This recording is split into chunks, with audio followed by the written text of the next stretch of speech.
Hello everyone. ఈరోజు దొండకాయ fry combination చాలా బాగుంటుందండి. వేడివేడి అన్నంతో మధ్య మధ్యలో ఆ పోపు తగులుతుంది, తర్వాత ఫ్రై అయిన దొండకాయలు తగులుతుంది.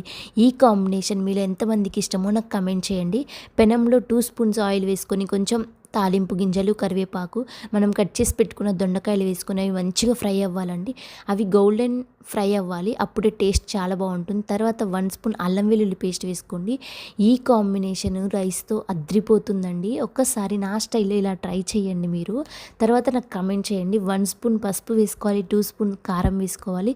ఇది మంచిగా మగ్గిన తర్వాత 1 స్పూన్ ఉప్పు వేసుకొని తరువాత 1 స్పూన్ ధనియాల పొడి వేసుకోవాలండి. ధనియాల పొడితోనే టేస్ట్ నెక్స్ట్ లెవెల్ ఉంటుంది. ఇది మంచిగా మగ్గిన తర్వాత కొంచెం కొత్తిమీర వేసుకోండి.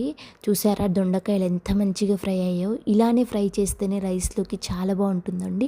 ఒక్కసారి నా స్టైల్లో ఈ విధంగా ట్రై చేయండి. ఇలాంటి వీడియోస్ మీకు కావాలంటే ప్లీజ్ సబ్స్క్రైబ్.